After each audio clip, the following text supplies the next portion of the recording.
Québec, 22 août 1956. Padre, enfin je reçois de vos nouvelles. Vous ne pouvez voir quelle joie peut ressentir celui qui, privé de sa liberté, a en recevant des nouvelles, et surtout de si belles paroles d'encouragement, comme vous savez en dire. J'espère que vous êtes bien maintenant. Souffrir, mais je le mérite, moi, tandis que vous, c'est le contraire. Mais personne n'est exempt de la souffrance à ce que je vois. Puis, c'est dans l'épreuve que l'on se reconnaît. Combien doivent et devront leur salut aux épreuves qu'ils ont et auront? Durant les premiers jours d'épreuve, on maudit tout, même Dieu. Puis, peu à peu, on réalise que c'est pour notre plus grand bien. Aujourd'hui, je ne cesse de remercier Dieu, car si je suis sur la bonne voie pour me sauver, c'est bien grâce à l'épreuve. Mais c'est un terrible combat pour que je reste sur cette voie. Padre, si vous saviez, je suis faible, mais je ne désespère pas pour tout cela. Chaque semaine, je vois l'aumônier. Il vous remplace, mais ce n'est pas comme vous.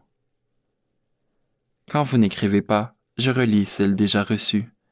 Puis, je voulais vous écrire, car cela me fait du bien de parler à un ami qui me comprend. Mais où adresser ma lettre? Puis, avez-vous reçu celle que je vous adressais à Halifax? J'ai bien pensé de les adresser à Rimouski, mais je vous attendais d'une journée à l'autre. Puis, depuis 15 jours avec le canal de Suez, je reçois le Times. Je me disais, pour moi, ils vont le mettre actif sur un navire, et j'avais peur de vous voir partir pour de longs mois. Mais je sais que vous m'auriez averti, d'une façon ou d'une autre. J'ai promis et commencé une chose qui est terrible pour moi, pour que vous arriviez à un bon résultat avec votre malade. C'est terrible pour moi. Je fais tout mon possible pour tenir ma promesse. Je vous dirai quoi. Puis, en même temps, c'est à mon avantage. Voilà pour lui et pour moi.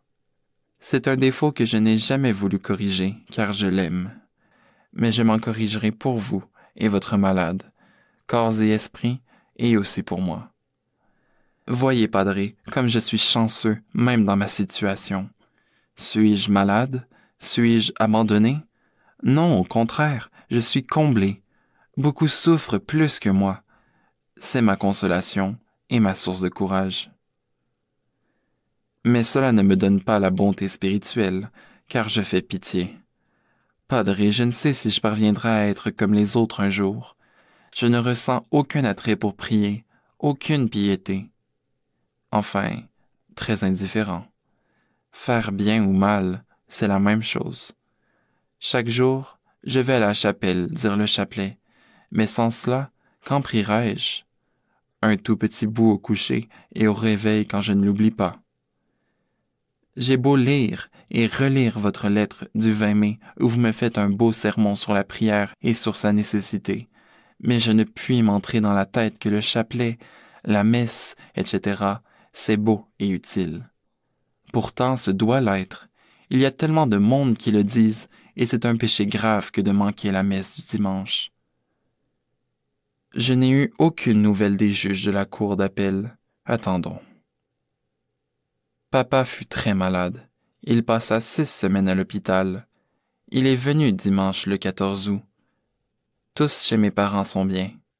Mon frère, qui par malheur s'est marié le jour de ma condamnation, vient de faire baptiser une petite fille. Mes 2 frères jouent ensemble au tennis. Ils doivent jouer dans un tournoi à Québec samedi.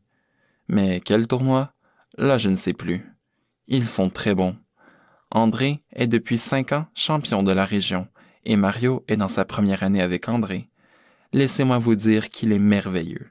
J'ai joué avec et je le connais bien. Souhaitons-leur bonne chance.